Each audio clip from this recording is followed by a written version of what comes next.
ادیبہ ایک کمہارن کی بیٹی تھی۔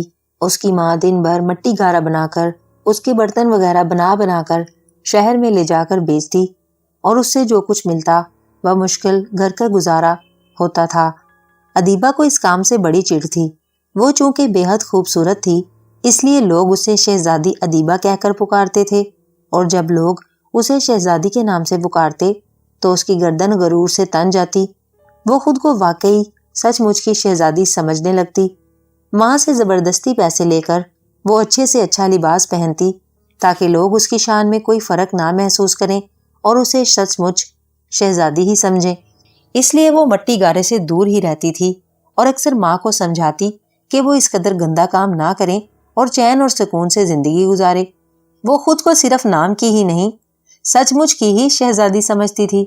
وہ کہتی کہ ایک دن کسی ملک کا شہزادہ آئے گا اور اسے پسند کر کے اسے بیاہ کر اپنے ساتھ اپنے عظیم الشان محل میں لے جائے گا، اور وہ محل میں جا کر ملکاؤں کی طرح راج کرے گی، اور پھر ماں کو بھی اپنے ساتھ محل میں لے جائے گی، جہاں اسے مٹی گارے سے ہاتھ پاؤں خراب نہیں کرنے پڑیں گے، بلکہ وہ ٹھاٹ باٹ سے زندگی بسر کرے گی۔ اس کی ماں اس کی اکثر بچگانہ باتیں سن کر ہنس پڑتی اور اسے اکثر سمجھاتی رہتی کہ مٹی کے گھروں میں رہنے والے سنگے مرمر کے محلوں کے خواب نہیں دیکھا کرتے، کیونکہ ان کے خواب صرف خواب ہوتے ہیں جو کبھی حقیقت کا روپ نہیں دھار سکتے۔ مگر ادیبہ ہمیشہ ماں کی بات ایک کان سے سنتی اور دوسرے کان سے نکال دیتی، اور یہ کہتی کہ وہ جو خواب دیکھتی ہے اس کے خواب ایک دن ضرور حقیقت کا رنگ دھاریں گے۔ بس اسے کسی شہزادے کا انتظار تھا، تب اس کی ماں اسے خوب ڈانٹتی پھٹکارتی، مگر ادیبہ پر اس ڈانٹ پھٹکار کا کوئی اثر نہ ہوتا۔ ایک روز ادیبہ خوبصورت لباس پہنے قریبی جنگل میں گھوم رہی تھی کہ اچانک اس کے کانوں میں کسی کے کراہنے کی آواز سنائی دی۔ ادیبہ کے کان کھڑے ہو گئے۔ کراہنے کی آواز کسی عورت کی تھی۔ ادیبہ نے ادھر ادھر دیکھا لیکن اسے کوئی دکھائی نہ دیا۔ وہ ایک لمحے کے لیے حیران ہوئی کہ کہیں یہ آواز اس کا وہمہ تو نہیں، لیکن ایک مرتبہ پھر اسے کراہنے کی آواز آئی تو وہ پلٹ کر اس طرف دیکھنے لگی جہاں سے اسے آواز سنائی دی تھی۔ سامنے گھنی جھاڑیاں دکھائی دے رہی تھیں۔ ادیبہ اس طرف بڑھنے لگی۔ جوں جوں وہ قریب جا رہی تھی، کراہنے کی آواز واضح ہوتی جا رہی تھی، اور پھر جوں ہی ادیبہ نے جھاڑیوں کے پیچھے جھانکا، حیرت سے بت بن کر رہ گئی۔ جھاڑیوں کے پیچھے ایک لڑکی زخمی حالت میں پڑی تھی۔ ایسا معلوم ہو رہا تھا جیسے زمین پر زخمی حالت میں پڑی لڑکی کوئی اور نہ ہو بلکہ خود ادیبہ ہو۔ فرق صرف اتنا تھا کہ ادیبہ نے جو لباس قیمتی سمجھ کر پہن رکھا تھا وہ عام سا تھا، جبکہ اس لڑکی نے بدن پر جو لباس پہن رکھا تھا وہ سچ مچ نہ صرف قیمتی بلکہ بے حد خوبصورت تھا۔ اس کے گلے میں اور بازوؤں میں انتہائی نفیس اور نایاب سونے کے زیورات تھے۔ اس کے سر پر ایک چھوٹا سا مگر نہایت خوبصورت تاج بالوں میں پھنسا ہوا تھا۔ ادیبہ سچ مچ اپنی اس ہم شکل کو شہزادیوں جیسے روپ میں دیکھ کر مبہوت ہو کر رہ گئی۔ یا الہی، کیا یہ سچ مچ میں ہوں یا میں کوئی خواب دیکھ رہی ہوں؟ ادیبہ حیرت سے بڑبڑائی۔ اس نے اپنے ہاتھ پر زور سے کاٹا۔ تکلیف کی وجہ سے اس کے منہ سے چیخ نکل گئی۔ ارے باپ رے، یہ تو حقیقت ہے۔ تو کیا یہ میں ہوں یا وہ میں ہوں؟ وہ حیرت کی زیادتی سے بولی۔ اسی وقت وہ زخمی لڑکی جو بے ہوش دکھائی دے رہی تھی کسمسائی اور اس کے منہ سے کراہیں نکلنے لگی۔ بچاؤ، خدا کے لیے مجھے بچاؤ، میری مدد کرو، میں مر رہی ہوں، مجھے بچاؤ۔ اس لڑکی کے منہ سے ٹوٹے پھوٹے الفاظ نکلے۔ کون ہو تم؟ کہاں سے آئی ہو؟ ادیبہ نے جھک کر اسے شانے سے ہلاتے ہوئے پوچھا، مگر لڑکی مکمل طور پر بے ہوش ہو چکی تھی۔ ادیبہ پریشانی کے عالم میں سوچنے لگی کہ اسے کیا کرنا چاہیے۔ آیا وہ اس لڑکی کو گھر لے جائے یا پھر کسی اور ذریعے سے اسے یہیں ہوش میں لا کر اس کے بارے میں پوچھا جائے۔ پھر اس نے دوسرے طریقے پر عمل کرنے کی ٹھانی۔ وہ اپنی اس ہم شکل لڑکی کو گھر لے جانے میں جھجک رہی تھی۔ وہ کچھ سوچ کر اٹھی اور نہایت تیزی سے بھاگتی ہوئی اپنے گھر آ گئی۔ اس نے ایک برتن میں تھوڑا سا پانی اور کچھ کھانے کا سامان لیا اور اسی تیزی سے بھاگ کر جنگل میں اس جگہ آ گئی جہاں اس کی ہم شکل لڑکی پڑی تھی۔ لڑکی بدستور بے ہوش نظر آ رہی تھی۔ ادیبہ نے اس کے چہرے پر پانی کے چھینٹے مارے۔ تب اس لڑکی کو ہوش آ گیا اور اس نے کسمساتے ہوئے آنکھیں کھول دیں۔ میں کہاں ہوں؟ اس نے آنکھیں کھول کر نہایت تکلیف بھرے لہجے میں ادھر ادھر دیکھتے ہوئے کہا، اور پھر اس کی نظر ادیبہ پر پڑی تو مارے حیرت کے اس کی آنکھیں پھیلتی چلی گئیں۔ وہ حیرانی سے کبھی اپنے آپ کو اور کبھی ادیبہ کو دیکھنے لگی۔ تم کون ہو؟ وہ حیرت و استعجاب کے عالم میں ادیبہ سے مخاطب ہوئی۔ میرا نام ادیبہ ہے، میں پاس ہی ایک قصبے میں رہتی ہوں، تمہاری طرح تمہیں بھی میں دیکھ کر حیرت زدہ رہ گئی تھی۔ میرا خیال ہے پہلے تم کچھ کھا لو، تم بے حد زخمی بھی ہو، میں تمہارے زخموں پر مرہم پٹی کر دیتی ہوں، اس کے بعد ہم اطمینان سے بات کریں گے، کیا خیال ہے؟ ادیبہ نے مسکرا کر اس کی جانب دیکھتے ہوئے کہا، اور لڑکی نے اس بات میں سر ہلا دیا۔ ادیبہ نے گھر سے لایا ہوا کھانا اس کے سامنے رکھ دیا۔ لڑکی جلدی جلدی کھانا کھانے لگی جیسے وہ واقعی بے حد بھوکی ہو۔ ادیبہ اس کے زخموں کو پانی سے صاف کر کے مرہم پٹی کرنے لگی جو وہ اس مقصد کے لیے گھر سے لائی تھی۔ لڑکی کے چہرے پر حیرت لہرا رہی تھی مگر وہ کچھ بولے بغیر کھانا کھاتی رہی اور ادیبہ بھی خاموشی سے اس کی مرہم پٹی کرتی رہی۔ ہاں، اب تم مجھے اپنے بارے میں بتاؤ کہ تم کون ہو، تمہیں زخمی کس نے کیا اور تم یہاں کس طرح سے آئی ہو، اور سب سے بڑی بات، تمہاری میرے ساتھ شکل کیوں ملتی ہے؟ ادیبہ نے اس کے زخموں پر مرہم پٹی کرنے کے بعد اطمینان سے اس کی جانب دیکھتے ہوئے پوچھا۔ لڑکی بھی کھانا کھا کر فارغ ہو چکی تھی اور ادیبہ کی جانب دیکھ رہی تھی۔ شکل کیوں ملتی ہے اس کا تو میں کوئی جواب نہیں دے سکتی، کیونکہ تمہیں اپنی ہم شکل دیکھ کر میں خود ششدر ہوں۔ ہو سکتا ہے یہ قدرتی اتفاق ہو۔ ہاں، البتہ تم نے میری مدد کی ہے، مجھے نہ صرف کھانا کھلایا ہے بلکہ میرے زخموں پر مرہم پٹی کی ہے۔ اس کے لیے میں تمہیں اپنے بارے میں ضرور بتاؤں گی کہ میں کون ہوں اور یہاں زخمی حالت میں کس طرح سے پہنچی، لڑکی نے کہا۔ پھر چند لمحے سانس لینے کے لیے رکی اور پھر کہنے لگی، میرا نام شہزادی ارجمند بانو ہے، میں ملک ساسان کے بادشاہ کی بیٹی ہوں، لڑکی نے کہا، اور ادیبہ اس کی بات سن کر بری طرح سے اچھل پڑی۔ کیا کہا تم؟ میرا مطلب آپ ملک ساسان کی شہزادی ہیں؟ اس نے پھٹی پھٹی نگاہوں سے اس کی جانب دیکھتے ہوئے کہا، ہاں یہ سچ ہے، میں واقعی ملک ساسان کی شہزادی ہوں۔ کیوں، اس میں حیرانی والی کون سی بات ہے؟ شہزادی ارجمند بانو مسکرائی۔ نہیں، حیرانی کی تو کوئی بات نہیں، وہ اصل میں خیر جانے دیں، آپ مجھے بتلائیے آپ کو زخمی کس نے کیا ہے اور آپ اس حالت میں یہاں تک کیسے پہنچ گئیں، جبکہ ملک ساسان تو یہاں سے کوسوں دور ہے؟ ادیبہ نے جلدی سے پوچھا۔ مجھے اس حالت میں پہنچانے والا میرا دشمن تاکون جادوگر ہے۔ تاکون جادوگر ایک بہت ظالم اور نہایت خطرناک ترین جادوگر ہے۔ وہ اصل میں مجھ سے شادی کرنے کا خواہش مند ہے، لیکن ایک تو اس کی شکل بے حد خوفناک ہے اور دوسرے وہ نہایت بوڑھا ہے۔ بھلا میں ایک بوڑھے اور بدصورت جادوگر سے کس طرح سے شادی کر سکتی ہوں؟ اور پھر وہ ایک نہایت بد فطرت اور سفاک ترین انسان ہے۔ میں نے سنا ہے کہ وہ اپنی جادوگری کی طاقت بڑھانے کے لیے نہ صرف انسانوں بلکہ انسانوں کے چھوٹے اور معصوم بچوں کو بھی اپنے دیوتاؤں کے قدموں میں بھیٹ چڑھاتا ہے۔ اس لیے میں اس بد فطرت انسان سے بے حد نفرت کرتی ہوں۔ وہ ہر روز میری خوابگاہ میں آ جاتا ہے اور مجھے غصے سے اور پیار سے منانے کی کوششیں کرتا ہے، پھر وہ مجھے ڈرانے دھمکانے کی بڑی کوشش کرتا ہے، مگر میں جانتی تھی کہ وہ میرا کچھ نہیں بگاڑ سکتا۔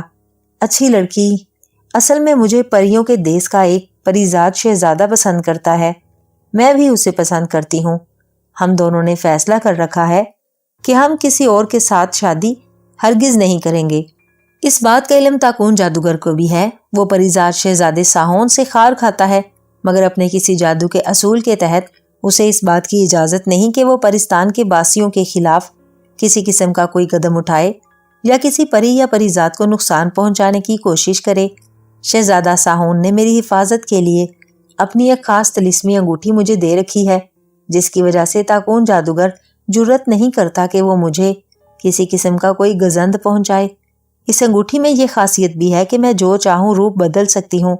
اصل میں اس انگوٹھی کی بدولت میں کسی نہ کسی پرندے کا روپ دھار کر پریوں کے دیس میں شہزادہ ساہون سے ملنے جایا کرتی تھی۔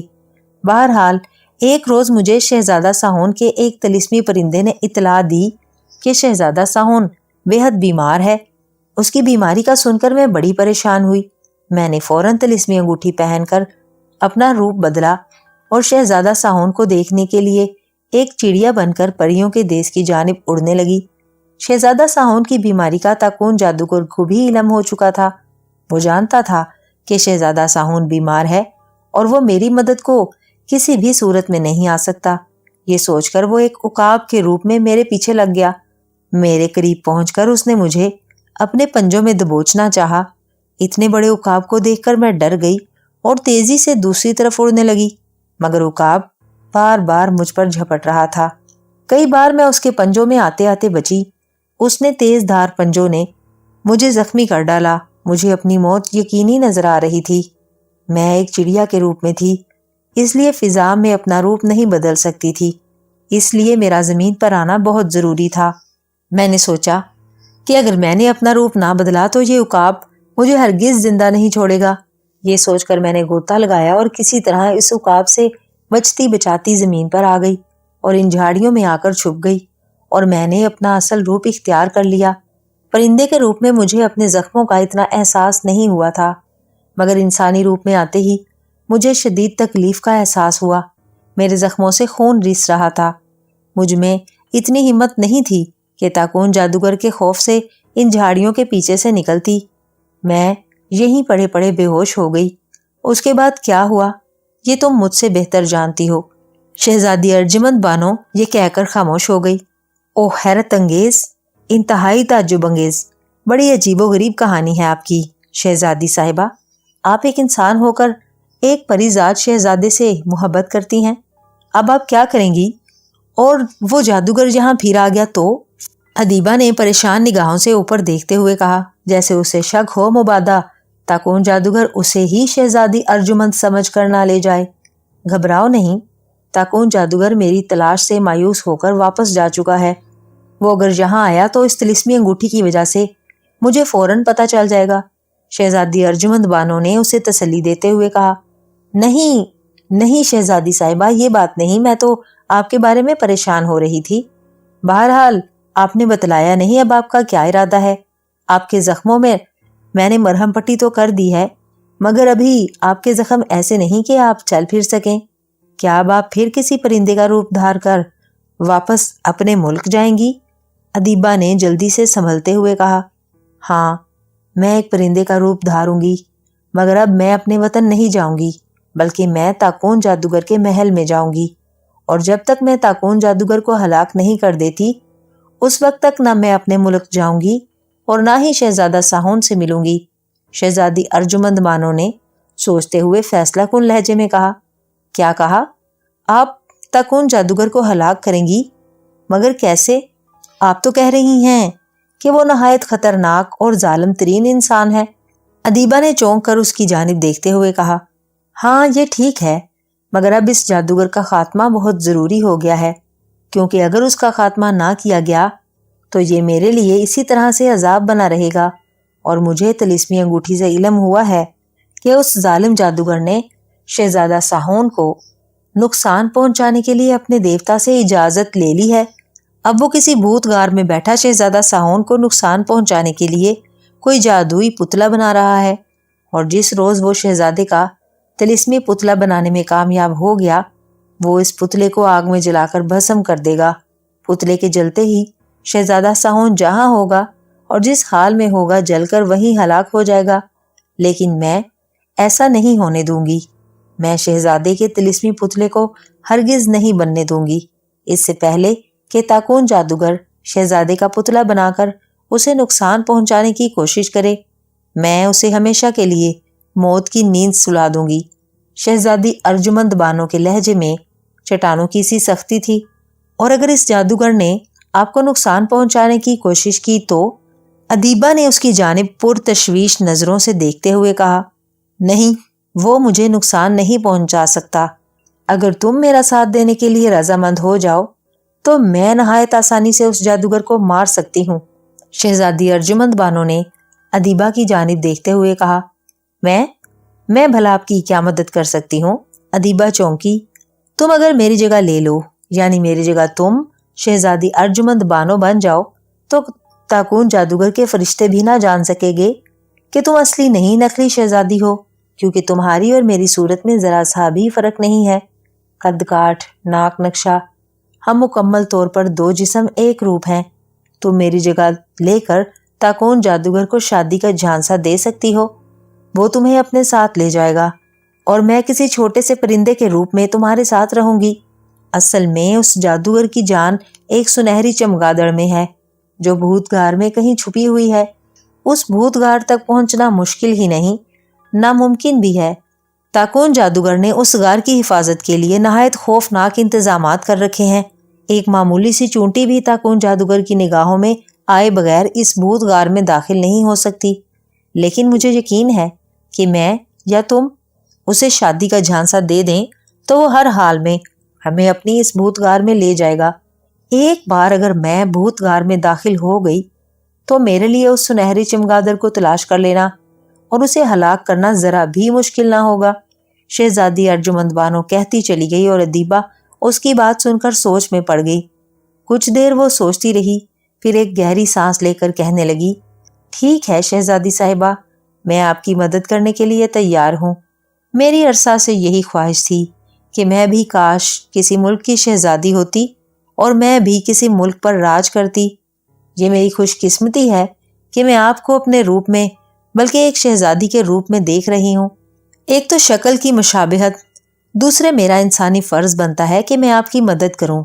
आइए पहले मैं आपको अपने घर ले जाकर अम्मी से मिलवाती हूँ, फिर उनसे इजाज़त लेकर आपके साथ चली चलूँगी और आप जो हुक्म देंगी उस पर ज़रूर अमल करूँगी। अदीबा ने मुस्कुराकर जवाब दिया। उसकी बात सुनकर शहजादी अर्जुमंद बानो के होंठों पर भी मुस्कुराहट उभर आई। उसने आगे बढ़कर अदीबा को अपने गले से लगा लिया। तुम बहुत अच्छी लड़की हो, आज से तुम मेरी बहन हो। तुम्हारा नाम अदीबा नहीं, शहजादी अदीबा है। ताकून जादूगर की हलाकत के बाद अगर खुदा को हमारी जिंदगी मकसूद हुई तो मैं तुम्हें अपने साथ अपने मुल्क ले चलूंगी और फिर तुम वही मेरी सगी बहन बनकर मेरे साथ रहोगी, शहजादी अर्जुमंद बानो ने कहा। उसकी बात सुनकर अदीबा का चेहरा मुसर्रत से सुर्ख हो गया और उसकी आंखें खुशी के मारे चमकने लगीं, जैसे शहजादी अर्जुमंद बानो की बात सुनकर उसे एक बहुत बड़ा खजाना मिल गया हो। अदीबा की वालदा ने शहजादी अर्जुमंद को देखा तो दंग रह गई। अदीबा ने अपनी माँ के सामने शहजादी अर्जुमंद बानो की सारी हकीकत बतला दी, जिसे सुनकर उसकी माँ बेहद मुतासिर हुई। उसकी माँ ने अदीबा से कहा कि अगर शहजादी अर्जुमंद बानो की परेशानी उसकी मदद करने से ख़त्म हो सकती है तो उसे उसकी ज़रूर मदद करना चाहिए। शहजादी अर्जुमंद बानो ने माँ का बहुत बहुत शुक्रिया अदा किया और उससे वादा किया कि वो अदीबा की खुद हिफाजत करेगी। अगर ताकून जादूगर ने उसे किसी किस्म का नुकसान पहुंचाने की कोशिश की तो वो खुद उसके सामने आ जाएगी और अदीबा पर हल्की सी भी आंच ना आने देगी। हाँ शहजादी साहिबा, ओह मेरा मतलब है मोहतरमा अर्जुमंद बानो साहिबा, अब मेरे लिए क्या हुक्म है। माँ से इजाज़त लेकर अदीबा ने शहजादी अर्जुमंद बानो से मुखातिब होकर मुस्कुराते हुए कहा, शहजादी और साहिबा का दुम छल्ला मेरे नाम से उतार फेंको। मैं तुम्हारी बहन हूँ, तुम सिर्फ मेरा नाम लेकर मुझे पुकारो, समझी। शहजादी अर्जुमंद बानो ने उसे मसनूई गुस्सा दिखाते हुए कहा, ठीक है मेरी प्यारी हमशक्ल बहन, अब बताओ हमें क्या करना है, किसी कुएं में छलांग लगानी है या पेड़ से कूदना है। अदीबा ने मुजाहिया लहजे में कहा और शहजादी अर्जुमंद बानो उसकी बात सुनकर हंस पड़ी। फिर संजीदगी से कहने लगी, अदीबा सबसे पहले हमें वापस अपने महल में पहुंचना है। मेरे बाबा और मलका आलिया मेरे बारे में सख्त परेशान होंगे। मैं उन्हें बतलाए बगैर शहजादा साहून से मिलने निकल पड़ी थी। अब तो काफ़ी देर हो गई है, अगर उन्हें मेरी गुमशुदगी का इल्म हुआ तो वो बेहद परेशान होंगे, शहजादी अर्जुमंद बानो ने कहा और अदीबा ने इस बात में सर हिला दिया। तुम्हारे वालिदैन मुझे देखकर हैरत का इजहार नहीं करेंगे। अदीबा ने कुछ सोचकर शहजादी अर्जुमंद बानो से पूछा। नहीं, क्योंकि अभी तुम उनके सामने नहीं जाओगी। तुम अभी और इसी वक्त मेरा रूप धार लो, तुम मुझ पर बैठ जाना और मैं तुम्हें मुल्क सासान ले चलूंगी। तुम महल पहुंचकर अपने आप को शहजादी अर्जुमंद बानो ही जाहिर करना। बाकी की हिदायत और तफसील मैं तुम्हें रास्ते में ही बता दूंगी। शहजादी अर्जुमंद बानो ने सोचते हुए अंदाज में कहा, और अदीबा ने असबात में सर हिला दिया। अदीबा ने अपनी माँ से इजाज़त ली और शहजादी अर्जुमंद बानो के साथ उसी जंगल में वापस आ गई। तब शहजादी अर्जुमंद बानो ने अपने दाहिने हाथ में मौजूद सुर्ख नगीने वाली अंगूठी की जानिब देखते हुए कुछ पढ़ा। दूसरे ही लम्हे उसके गिर्द स्याह धुआं फैल गया। वो कई लम्हे इस स्याह धुएं में छुपी रही। फिर जो ही धुआं खत्म हुआ, अदीबा ये देखकर भौंचक्की रह गई कि जिस जगह चंद लम्हे कबल शहजादी अर्जुमंद बानो खड़ी थी, अब वहां एक नहायत तनोमंद और खूबसूरत घोड़ी खड़ी थी। उस पर बाकायदा जीन कसी हुई थी। एक लम्हे के लिए अदीबा शहजादी अर्जुमंद बानो की जगह घोड़ी देखकर खौफजदा हो गई, मगर फिर उसका खौफ जाता रहा। आओ अदीबा, जल्दी करो, मुझ पर सवार हो जाओ, हमारा सफर बेहद तवील है। घोड़ी के मुंह से शहजादी अर्जुमंद बानो की आवाज निकली और अदीबा उसकी बात सुनकर जल्दी से सर हिलाकर उस पर सवार हो गई। यूं ही अदीबा घोड़ी पर बैठी, घोड़ी बकटट एक जानिब भागने लगी। उसकी रफ्तार तेज से तेज तर होती चली गई। उनका यह सफर कई घंटे जारी रहा, यहाँ तक कि रात सर पे आ गई। अदीबा पूरी तरह घोड़ी से चिमटी हुई थी। घोड़ी की रफ्तार इस कदर तेज थी जैसे वो हवा में उड़ रही हो। शहजादी अर्जुमंद बानो अदीबा को ताकून जादूगर की हलाकत के बारे में और दूसरी बातें करती रही। अदीबा की ख्वाहिश थी कि वो किसी तरह ताकून जादूगर की शक्ल देख सके कि वो कैसा है, ताकि उसे पहचानने में आसानी रहे। क्यों नहीं, सर उठाकर देखो, मैं तिलिस्मी अंगूठी की बदौलत तुम्हें ताकून जादूगर का चेहरा दिखा देती हूँ, घोड़ी यानी शहजादी अर्जुमंद बानो ने कहा। अदीबा ने सर उठाकर देखा। उसके दाएं जानिब एक हाला सा दिखाई दे रहा था, जिसमें एक नहायत खौफनाक शक्ल वाला बूढ़ा दिखाई दे रहा था। उसका सर दरमियान से गंजा था, जबकि बाकी सर के बाल बेहद लंबे लंबे थे। उसकी मूंछें बिच्छू की दुम की तरह ऊपर को उठी हुई थीं। उसकी भवें भी बेहद बड़ी बड़ी और घनी थीं।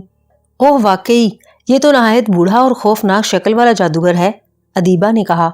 हाँ, और वो देखो, ये है शहजादा साहून, परियों का शहजादा, शहजादी अर्जुमंद बानो ने कहा। और अदीबा ने देखा, इस जादूगर के दूसरी जानिब एक और बड़ा हाला फैल गया था, जिसमें एक नहायत खूबसूरत और मासूम इंसान जिसने अपने बालों पर सुर्ख रंग का रुमाल बांधा हुआ था नजर आ रहा था। उसका लिबास भी बेहद शानदार था, बहुत खूब, बहुत शानदार। वाकई शहजादी साहिबा, ओह मेरा मतलब है अर्जुमंद बहन, ये खूबसूरत शहजादा ही इस लायक है कि तुम मुझसे शादी कर सको।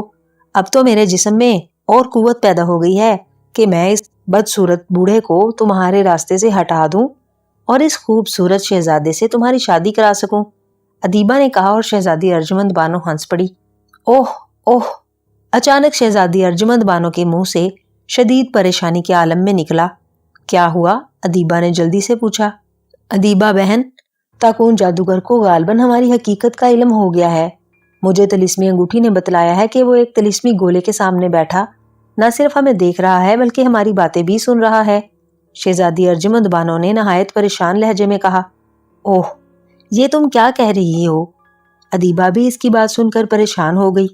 मैं दुरुस्त कह रही हूँ, उसने हम पर सहर कर दिया है और हम अपने महल नहीं बल्कि उस जादूगर की भूतगार की समत जा रहे हैं।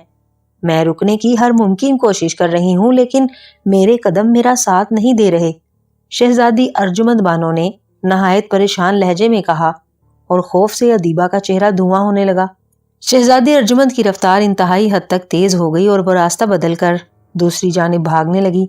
उसकी रफ्तार इस हद तक तेज हो गई कि अदीबा के मुंह से बेइख्तियार चीखें निकलने लगी। उसी लम्हे अदीबा को एक जोरदार झटका लगा। उसके मुंह से चीखें निकलना बंद हो गईं और इस पर गनूदगी की सी कैफियत तारी हो गई। वो घोड़ी यानी शहजादी अर्जुमंद पर यूं संभल कर बैठ गई जैसे वो नींद के आलम में हो। घोड़ी बरक रफ्तारी से भागती रही। मुख्तलिफ मैदानों और पहाड़ी रास्तों को अबूर करती हुई घोड़ी एक सरसब्ज पहाड़ी इलाके में दौड़ने लगी। सामने एक नहायत साफ और शफाफ रास्ता दिखाई दे रहा था, जिसके इर्द गिर्द नहायत खूबसूरत बेल बूटे लगे हुए थे। घोड़ी उस रास्ते पर दौड़ने लगी और फिर अदीबा ने गनूदगी के आलम में सामने देखा। उसे एक अजीबोगरीब पहाड़ नजर आया। पहाड़ में एक बहुत खुले मुंह वाली गार दिखाई दे रही थी। उस गार का मुंह किसी खौफनाक भूत के खुले हुए मुंह जैसा था। उसके दो बड़े बड़े दांत भी दिखाई दे रहे थे और नाक की जगह एक सुराख था, जबकि आंखें बड़ी बड़ी और गोल थी, जो पत्थर की मानिंद स्याह नजर आ रही थी और इधर उधर गर्दिश कर रही थी। اگر ادیبہ پر غنودگی کی کیفیت نہ طاری ہوتی تو وہ اس بھیانک شکل والی غار کو دیکھ کر یقیناً خوف کی زیادتی سے اپنے ہوش و حواس گنوا بیٹھتی۔ گھوڑی اس راستے پر بھاگتی ہوئی بھیانک شکل والی بھوت غار میں داخل ہو گئی۔ جو ہی وہ غار میں داخل ہوئی، اس بھوت نما غار کا منہ خود بخود بند ہو گیا۔ غار میں بے حد اندھیرا تھا۔ گھوڑی یعنی شہزادی ارجمند بانو اس کے باوجود ادیبہ کو لیے نہایت تیز رفتاری سے اس غار میں دوڑ رہی تھی۔ اسے یوں محسوس ہو رہا تھا جیسے کوئی اندیکھی قوت اسے زبردستی اپنی جانب کھینچ رہی ہو۔ اچانک اس کا پاؤں رپٹ گیا اور وہ چیخ مار کر الٹ کر گر پڑی۔ ادیبہ اس کے اوپر سے اچھل کر دور جا گری۔ شہزادی ارجمند بجلی کی سی تیزی سے اٹھ کھڑی ہوئی اور پھر بری طرح چونک پڑی، کیونکہ وہ گھوڑی کی بجائے اپنے اصل روپ میں تھی، اور جس جگہ وہ کھڑی تھی وہ نہایت عجیب و غریب اور خوفناک چیزوں سے آراستہ ایک بہت بڑا ہال نما کمرہ تھا۔ کمرے کی دیواریں خون سے رنگی ہوئی تھیں۔ دیواروں کے قریب ہر طرف مختلف جانوروں اور انسانوں کی ہڈیاں اور کھوپڑیاں بکھری پڑی تھیں، اور اس کمرے میں اس قدر تعفن تھا کہ شہزادی ارجمند بانو کو سانس لینا دوبھر ہو رہا تھا۔ اس نے بے اختیار ناک پر ہاتھ رکھ لیا تھا۔ شہزادی ارجمند بانو نے دیکھا اس کی ہم شکل ادیبہ ایک بہت بڑے ستون کے ساتھ بندھی ہوئی تھی، اور اسے جس چیز سے باندھا گیا تھا وہ رسیاں نہیں تھی، بلکہ رسیوں کی مانند پتلے مگر لمبے لمبے نہایت خوفناک سانپ تھے، جس کے پھن ادیبہ کے چہرے پر لہرا رہے تھے۔ ادیبہ کا سر ڈھلکا ہوا تھا، غالباً وہ بے ہوش ہو چکی تھی۔ شہزادی ارجمند بانو ادیبہ کو اس مصیبت میں دیکھ کر پریشان سی ہو گئی۔ وہ بے تابانہ انداز میں آگے بڑھی۔ عین اسی وقت اس کے قریب روشنی کا جھماکہ ہوا اور وہاں تک ان جادوگر آ موجود ہوا۔ رک جاؤ شہزادی ارجمند بانو، اگر تم اپنی ہم شکل لڑکی کی طرف بڑھی تو اس کے بدن پر لپٹے ہوئے سانپ اسے فوراً ڈس لیں گے، اور تمہاری اطلاع کے لیے عرض ہے کہ یہ عام انسان نہیں ہے، یہ پاتال کے سب سے خطرناک اور زہریلے ترین سانپ ہیں۔ اگر ان میں سے کسی ایک سانپ نے بھی اس لڑکی کو ڈس لیا تو ایک لمحے سے بھی کم وقفے میں اس لڑکی کا جسم جل کر راکھ ہو جائے گا۔ تاکون جادوگر نے نمودار ہو کر شہزادی کو خبردار کیا۔ اس کے لہجے میں گہرا طنز اور تمسخر تھا۔ اسے دیکھ کر شہزادی ارجمند بانو کا چہرہ بگڑ گیا اور اس کی آنکھوں میں اس کے لیے زمانے بھر کی نفرت اود کر آئی۔ میری جانب اتنی نفرت بھری نگاہوں سے مت دیکھو شہزادی ارجمند، تم اس وقت میری قید میں ہو۔ ایک عرصے سے مجھے تمہاری تلاش تھی، مگر تم کسی طرح سے میرے قابو میں نہیں آ رہی تھی۔ آج مجھے موقع مل گیا ہے، اب تمہیں مجھ سے کوئی نہیں چھین سکتا۔ مجھے پریزاد شہزادے ساہون سے پریشانی لاحق تھی، مگر اب میں نے اس کا بھی بندوبست کر لیا ہے۔ اپنے دیوتا سے اجازت لے کر میں نے اس کا طلسمی پتلا بنا لیا ہے۔ یہ دیکھو۔ تاکون جادوگر نے یہ کہہ کر فضا میں ہاتھ ہلایا۔ فوراً ہی اس کے ہاتھ میں ایک مٹی کا بنا ہوا پتلا آ گیا جس کی شکل ہو بہو شہزادہ ساہون سے ملتی تھی۔ شہزادی ارجمند بانو اس کے ہاتھ میں شہزادہ ساہون کا پتلا دیکھ کر پریشان ہو گئی۔ وہ تیزی سے آگے بڑھی۔ نہ شہزادی، آگے نہ بڑھنا، اس وقت تمہارے شہزادے اور تمہاری ہم شکل لڑکی کی جان میری مٹھی میں ہے۔ میرے ایک اشارے سے نہ صرف یہ زہریلے سانپ تمہاری ہم شکل لڑکی کو راکھ کا ڈیر بنا سکتے ہیں، بلکہ میں اس پتلے کی گردن توڑ کر شہزادہ ساہون کو ایک لمحے سے بھی کم وقفے میں موت کے منہ میں پہنچا سکتا ہوں۔ تاکون جادوگر نے جلدی سے کہا، اور شہزادی ارجمند بانو ایک جھٹکے سے رک گئی اور رندھی ہوئی آواز میں بولی، کیا چاہتے ہو تم مجھ سے؟ اس نے اپنی ہم شکل لڑکی ادیبہ اور تاکون جادوگر کے ہاتھ میں شہزادہ ساہون کے پتلے کی جانب دیکھ کر کہا، صرف یہ کہ شہزادہ ساہون کی انگوٹھی اتار کر میرے حوالے کر دو اور ہنسی خوشی میرے ساتھ شادی کے لیے رضامند ہو جاؤ۔ اگر تم میری بات مان جاؤ تو نہ صرف میں شہزادہ ساہون کی جان بخش دوں گا، بلکہ تمہاری ہم شکل اس لڑکی کو بھی یہاں سے زندہ سلامت جانے دوں گا، ورنہ دوسری صورت میں ان دونوں کو ہلاک تو ضرور کروں گا اور تم سے زبردستی شادی بھی کر لوں گا۔ تم نے مجھے اس ہم شکل لڑکی کے ذریعے دھوکہ دینے کی ترکیب تو بہت اچھی سوچی تھی۔ تم نے اسے اپنا لباس پہنا دیا اور مکمل طور پر اپنے جیسا بنا لیا، مگر تم اسے شہزادہ ساہون کی انگوٹھی دینا بھول گئی، اور یہی بات مجھے تمہارے دھوکے سے بچا گئی۔ اب تم مکمل طور پر میرے قبضے میں ہو۔ تم اپنی اس انگوٹھی کی بدولت شہزادہ ساہون کو اطلاع بھی نہیں بھیج سکتی۔ وہ اس بھوت غار میں قیامت تک نہیں آ سکتا۔ لاؤ شہزادی ارجمند بانو، اس انگوٹھی کو میرے حوالے کر دو۔ اب یہ انگوٹھی تمہارے کسی کام کی نہیں ہے۔ ताकून जादूगर ने जोरदार कहकहा लगाते हुए कहा, और शहजादी अर्जुमंद बानो ने बेबसी से होंठ भींच लिए। वाकई उससे गलती हुई थी। घोड़ी बनते ही उसे चाहिए था कि शहजादा साहोन की अंगूठी अपनी हमशक्ल अदीबा को पहना देती, ताकि अगर ताकून जादूगर उसके बारे में जानना चाहता तो आसानी से ना जान सकता। लेकिन अब गलती हो चुकी थी, अब क्या हो सकता था। वो परेशानी के आलम में होंठ काटने लगी। ठीक है ताकून जादूगर, मुझे तुम्हारी शर्त मंजूर है। मैं ये अंगूठी तुम्हारे हवाले कर देती हूँ और तुमसे शादी करने पर भी रजामंद हूँ। मगर इससे पहले कि मैं अंगूठी तुम्हारे हवाले करूं, तुम कम अज कम मेरी हमशक्ल लड़की के जिस्म पर लिपटे हुए सांप हटा दो और उसे होश में ले आओ। मैं उससे एक जरूरी बात करना चाहती हूँ। इसके बाद मैं अंगूठी तुम्हें दे दूंगी। शहजादी अर्जुमंद बानो ने कुछ सोचते हुए ताकून जादूगर से मुखातिब होकर थके थके लहजे में कहा, जैसे वो वाकई ताकून जादूगर की ताकत से मरऊब हो गई हो। ताकून जादूगर ने गौर से उसकी जानिब देखा, लेकिन उसे शहजादी अर्जुमंद बानो के चेहरे पर सवाए बेबसी के और कोई आसार नजर ना आए। तब उसके चेहरे पर मुस्कुराहट उभर आई। ठीक है, मैं अभी इन सांपों को गायब कर देता हूँ, उसने कहा और मुड़कर अदीबा की जानिब देखने लगा। उसने कोई मंत्र पढ़कर अदीबा की जानिब फूंका। फौरन ही अदीबा के जिस्म पर चिमटे हुए सांप गायब हो गए। लो, और ताकून जादूगर शहजादी अर्जुमंद की जानिब मुड़कर कुछ कह नहीं लगा था कि उसे एक जोरदार झटका लगा और वो जोरदार धक्का खाकर उलट कर गिर पड़ा। उसी वक्त तेज फड़फड़ाहट की आवाज के साथ उस पर एक बहुत बड़ा परिंदा झपटा और उसके हाथ पर पंजे मारता हुआ उसके हाथ से शहजादा साहोन का पुतला लेकर एक तरफ उड़ता चला गया। ताकून जादूगर बौखलाकर बिजली की सी तेजी से उठ खड़ा हुआ। उसने गुस्सीली निगाहों से परिंदे की जानिब देखा। उसी वक्त उस परिंदे ने जमीन पर लोट लगाई और फौरन शहजादी अर्जुमंद का रूप बदल लिया, जिसके चेहरे पर एक फातिहाना मुस्कुराहट रक्स कर रही थी। शहजादी ने मौके से फायदा उठाकर तिलिस्मी अंगूठी से एक परिंदे का रूप बदला था और परिंदा बनकर ताकून जादूगर से टकराकर उसे नीचे गिराया और इससे शहजादा साहून का पुतला हासिल कर लिया। अब शहजादा साहून का पुतला उसके हाथ में था। धोखा, तुमने मेरे साथ धोखा किया है शहजादी अर्जुमंद। ताकून जादूगर उसकी जानिब देखकर गजबनाक अंदाज में गुर्राया। मोहब्बत और जंग में सब कुछ जायज होता है ताकून जादूगर। तुमने एक चाल चली और मुझे और मेरी हमशक्ल लड़की को अपने भूतगार में बुला लिया, और अब मैंने चाल चली और अपने शहजादे के पुतले को हासिल कर लिया। यही दुनिया का उसूल है, जैसा करो वैसा भरो।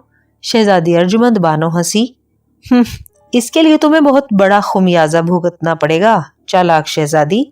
ताकून जादूगर गुर्राया। उसने दोनों हाथ खोलकर शहजादी की जानिब झटके। उसकी हथेली से आग के शोले निकलकर शहजादी की जानिब लपके, लेकिन शहजादी अर्जुमंद बानो तिलिस्मी अंगूठी की मदद से फौरन उस जगह से गायब होकर दूसरी जगह जाहिर हो गई। ये देखकर ताकून जादूगर ने इस पर एक बार फिर आग फेंकी, मगर शहजादी अर्जुमंद बानो उस जगह होती तो आग उस पर असर करती। वो फौरन वहां से गायब हो जाती जिस तरफ ताकून जादूगर आग फेंकता था। अपने वार खाली जाती देखकर ताकून जादूगर का गुस्सा अरूज पर पहुंच गया। उसने कोई मंत्र पढ़कर जमीन पर झटका। उसी वक्त धमाका हुआ और वहां एक नहायत कवि हैकल और खौफनाक शेर नमूदार हुआ। तिलिस्मी शेर, इस बदबख्त शहजादी को पकड़ लो और उसके टुकड़े टुकड़े कर दो। ताकून जादूगर ने शेर की जानिब देखकर इंतहाई गजबनाक और तहकुमाना अंदाज में कहा। शेर ने एक खौफनाक धाड़ मारी और खौफनाक अंगारों जैसी आंखों से शहजादी अर्जुमंद की जानिब देखता हुआ उसकी जानिब झपटा। शेर को देखकर शहजादी अर्जुमंद भी तिलिस्मी अंगूठी की बदौलत एक बिखरी हुई शेरनी के रूप में आ गई। इससे पहले कि शेर उस पर हमला करता, शहजादी अर्जुमंद ने बिजली की सी तेजी से उस पर हमला कर दिया। उसका हमला इस कदर शदीद और खतरनाक था कि ताकून जादूगर भी आंखें फाड़कर उसे देखता रह गया, और शहजादी अर्जुमंद बानो ने शेरनी के रूप में शेर की गर्दन चबाकर उसे हलाक कर डाला। ये देखकर ताकून जादूगर एक बार फिर हरकत में आया और उस पर जबरदस्त तिलिस्मी वार करने लगा। शहजादी अर्जुमंद बानो तिलिस्मी अंगूठी की वजह से बामुश्किल जानवरों और परिंदों के रूप बदल बदल कर अपना दिफा कर रही थी। उसने एक दो बार खौफनाक दरिंदे के रूप में ताकून जादूगर पर भी हमला करने की कोशिश की, मगर वो ताकून जादूगर का कुछ ना बिगाड़ सकी। उसी वक्त अदीबा, जो कि सांप गायब होने के बाद सतून के करीब बेहोशी के आलम में गिर पड़ी थी, ने कसमसाते हुए आंखें खोल दी। खौफनाक धाड़ों और चीखों की आवाज सुनकर उसने घबरा कर देखा और फिर वो शहजादी अर्जुमंद बानो को एक खौफनाक शक्ल वाले गंजे जादूगर से लड़ते देखकर हैरत ज़दा रह गई। पहले वो परेशानी के आलम में सोचने लगी कि उसके साथ क्या हुआ था और वो इस जगह पर क्यों और कैसे आ गई है, और शहजादी अर्जुमंद बानो इस गंजे सर वाले ताकून जादूगर से क्यों लड़ रही है।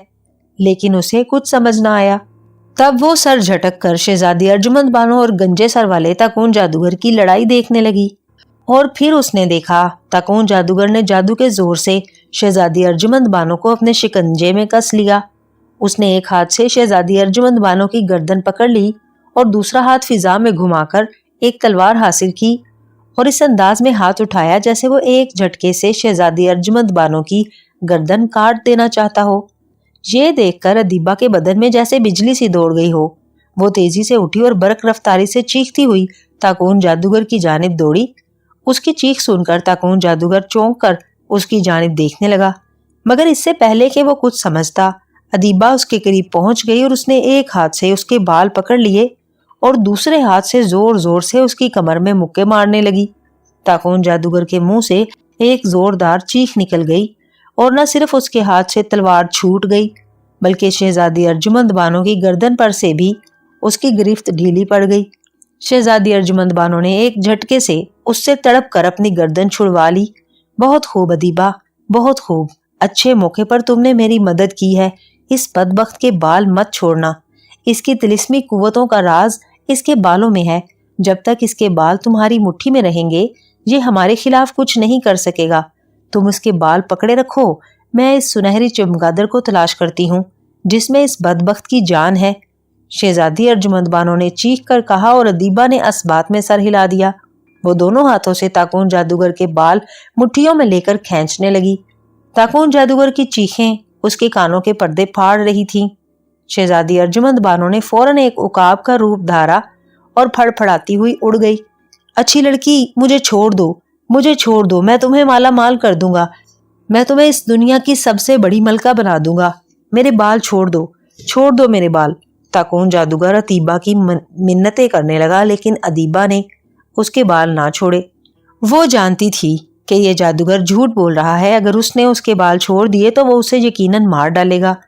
ताकून जादूगर चीखता चिल्लाता रहा। कभी वो अदीबा को लालच देता, कभी उसको डराता, मगर अदीबा ने उसके बाल ना छोड़े।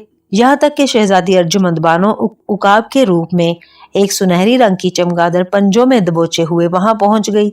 उसके पंजों में सुनहरी चमगादड़ देखकर ताकून जादूगर का रंग फक हो गया। उसने चिल्ला चिल्ला कर शहजादी अर्जुमंद बानो से माफी मांगी, लेकिन शहजादी अर्जुमंद बानो ने चोंच मार मार कर उस चमगादड़ के टुकड़े करके रख दिए। वो जूं ही चमगादड़ का कोई टुकड़ा काटती, ताकून जादूगर के गोश्त का भी एक बहुत बड़ा टुकड़ा कट जाता। यहाँ तक कि शहजादी अर्जुमंद बानो ने उकाब के रूप में सुनहरी चमगादड़ को हलाक कर दिया। जो ही सुनहरी चमगादड़ मरी, ताकून जादूगर भी मर गया। उसी वक्त हर तरफ गहरी तारीकी छा गई और हर तरफ से बदरूहों और चुड़ैलों के चीखने चिल्लाने की आवाज आने लगी। और फिर ताकून जादूगर की रोती हुई आवाज उभरी, आह, मारा मुझे शहजादी अर्जुमंद बानो और उसकी हमशक्ल अदीबा ने। मेरा नाम ताकून जादूगर था। इस आवाज के साथ ही हर तरफ रोशनी फैल गई और अदीबा खुद को एक बहुत बड़े महल में देखकर हैरान रह गई। उसके करीब शहजादी अर्जुमंद बानो भी मौजूद थी। उसने अदीबा का बहुत बहुत शुक्रिया अदा किया और उसे सारी हकीकत कह सुनाई। शहजादी अर्जुमंद बानो ने अदीबा को अपने माँ बाप से मिलाया और उन्हें भी सारी बात बता दी। शहजादी के माँ बाप अदीबा को शहजादी की हमशक्ल देखकर बहुत हैरान भी हुए और खुश भी। उन्होंने अदीबा को अपनी बेटी बना लिया और यूं अदीबा की ख्वाहिश सचमुच पूरी हो गई कि वो किसी मुल्क की शहजादी बन जाए। उसने अपनी माँ को भी वहीं बुलवा लिया। बादशाह सलामत ने अदीबा की शादी हमसाया मुल्क के शहजादा तोकीर से कर दी और जब शहजादा साहून बीमारी से तंदुरुस्त होकर आया तो उन्होंने उसे शहजादी अर्जुमंद बानो का रिश्ता देने का वादा कर लिया। और फिर शहजादी अर्जुमंद बानो की शादी इस कदर धूमधाम से हुई कि हर शख्स देखता रह गया, क्योंकि اس شادی میں سچ مچ کی پریاں اور پریزاد جو شامل تھے۔ ادیبہ جو اب سچ مچ شہزادی بن چکی تھی، خاص طور پر اس شادی میں مدعو تھی۔ وہ خوش تھی، بے حد خوش، اور خوش کیوں نہ ہوتی، اس کی شہزادی بننے کی دلی خواہش جو پوری ہو چکی تھی۔ ختم شد